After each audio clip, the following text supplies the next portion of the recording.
मित्रांनो नमस्कार. मी विष्णू नारायण बांते.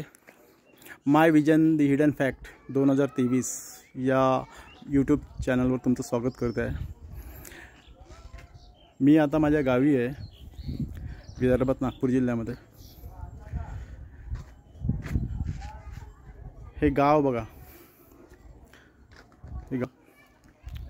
हे भोवतालचं गाव आहे.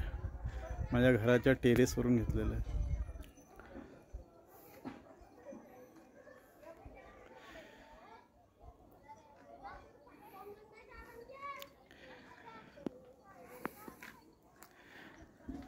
या गावी माझा जन्म झाला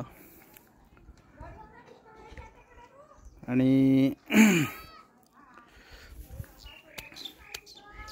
या गावाची कथा आहे एक स्टोरी तुम्हाला सांगतो. इथे एक ब्राह्मण कुटुंब राहायचं. मधोमध गाव होतं आणि गावाच्या भोवती जी 300-400 एकर जमीन होती त्या ब्राह्मण शेतकऱ्याची होती. मालगुजार म्हणायचे. मालगुजार म्हणजे ज्याच्याकडे भरपूर शेती आहे, इतरांपेक्षा मालमत्ता खूप आहे, जमीन जुमला आहे, अशा माणसाला मालगुजार म्हणायचे. तर ह्या मालगुजाराकडे 300-400 एकर होती गावामध्ये आणि भोवती शेती, त्याची सगळी शेती. आणि ती शेती सांभाळणार कोणी नाही, म्हणजे खूप कमी लोक. आता 300-400 एकर शेती सांभाळण्यासाठी किती फौजफाटा पाहिजे, तर तेवढा फौजफाटा नव्हता. एके दिवशी या गावी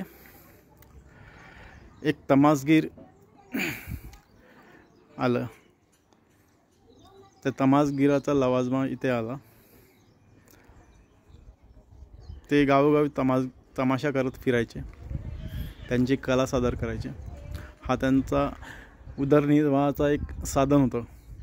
रात्री त्या एखाद्या गावी तमाशा करायचे, जिथे थांबले तिथे, आणि नंतर पुढच्या गावी प्रवास करायचा. असं पोटाची खळगी भरण्यासाठी हे गावोगावी फिरायचे. असाच एक तमासगीर, त्याचं कुटुंब आमच्या गावी आलं आणि आल्यावर तमाशा केला, तमाशाची कला सादर केली रात्री. आणि सकाळी पुन्हा आपलं धोपटी बांधली सगळं आणि कुटुंबासह पुढच्या गावी निघाले.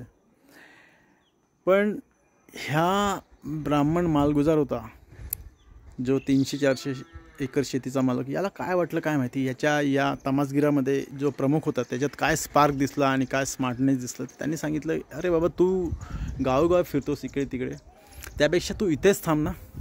आणि बघ, माझ्याकडे पण असा एक माणूस नाही की जो सांभाळेल सगळं, तर तू इथला दिवाणजी हो. दिवाणजी म्हणजे इन द सेन्स मॅनेजर. तो त्या सगळ्या प्रॉपर्टीला, इस्टेटला मॅनेज करेल.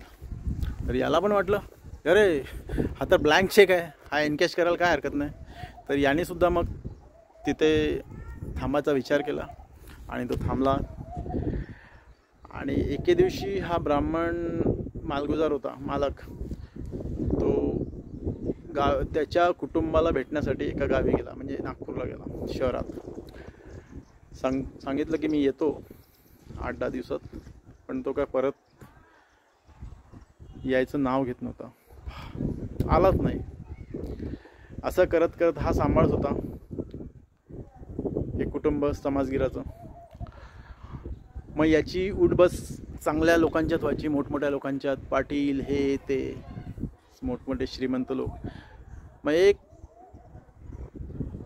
भेटला याला माणूस, त्याने कानमंत्र दिला, अरे हा मालगुजार कधी येईल, एवढे वर्ष निघून गेले, एक काम कर ना, तू स्वतःच का नाही करत, हे सगळं तुझ्या नावावर करून घे. आणि मग त्याने शक्कल लढवली.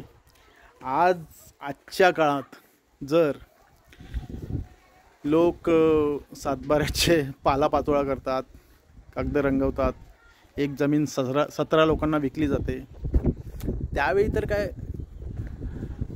काय विषयच नव्हता, म्हणजे विचारच नको करायला. कारण माझा जन्म 1971चा आहे आणि हे 3 पिढ्या आधीची गोष्ट आहे, 3 पिढ्या आधीची गोष्ट आहे. म्हणजे स्वातंत्र्य पूर्व काळात किंवा स्वातंत्र्य मिळालं त्या काळातली ही घटना आहे.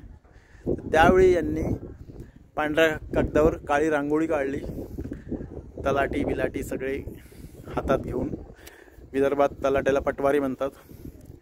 आणि मग हे कागदाचे घोडे बनवले आणि यांनी सुरुवात केली. सुरुवातीला थोडी जमीन स्वतःच्या नावावर केली, नंतर आणखी हाव वाढत गेली, अपेक्षा वाढत गेली. अपेक्षा वाढत वाढत मग त्या माणसाने पुढे जवळपास सर्वच जमीन स्वतःच्या नावाने केली. फक्त 6 एकराचा प्लॉट ठेवला. एके दिवशी या मालगुजारचे नातेवाईक म्हणजे नातवंड आलेत गावामध्ये विचारत की बाबा आमच्या आजोबांची पंजोबांची ते जमीन आहे, तर मग कुठे आहे ती जमीन. मग यांचा पत्ता शोधला. पत्ता शोधल्यावर हे आले. त्यावेळी हे पाटील झाले होते गावातले. त्यांच्याकडे वाडे होते, मोठमोठे प्रॉपर्टी होत्या, सगळे माणसं होते, फार मोठा लवाजमा होता.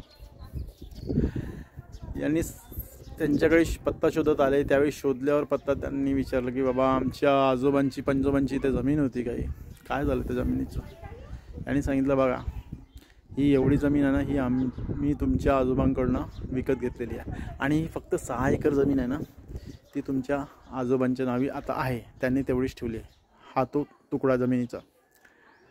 त्यांना पण ते पण चाट पडले. ते पण विचार करायला लागले, अरे हे काय झालं, खरंच हे केलं असेल का. कारण पंजोबा आजोबा तर हयात नव्हते. मग आता विचारायचं कोणाला. सगळे कागदपत्र ते यांच्या नावी झाले होते. मग त्यांनी त्याच्यावर समाधान म्हणलं, निघून गेले बिचारे. याचा अर्थ असा होतो की कसेल त्याची जमीन, तुम्ही रोज शेतात जा, तिथे राबा, तर तुम्ही शेती करू शकाल. तुमची शेती. तुम्ही जर म्हणाल की उंटावरून शेळ्या हाकतो, चुकीचं काम, एकदम साफ चुकीचं काम. ते एक विदर्भात म्हण आहे, आरगावी मारा आणि परगावी शेती. याचा अर्थ असा होतो, आरगावी मारा म्हणजे मारा याचा अर्थ होता की मचान शेतामध्ये समजा एक जोंधळ्याचं पीक असेल, ज्वारीचं पीक, आणि खूप मोठं 10 एकरात, आणि त्याच्यात पाखरांपासून बचाव करण्यासाठी मचान बांधली जायची.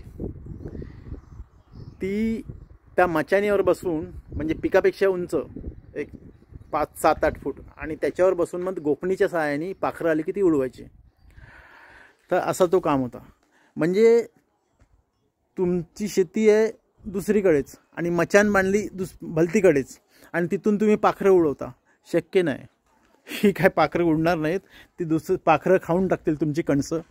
तर असं आहे, पैलवान तोच जो सकाळी रोज उठतो, मैदानात उतरतो, तालमीत जातो, घाम गाळतो, व्यायाम करतो, त्याचीच तब्येत होते. त्यामुळे बंधूंनो, भावांनो, लक्षात ठेवा. धन्यवाद तुम्ही वेळ दिल्याबद्दल.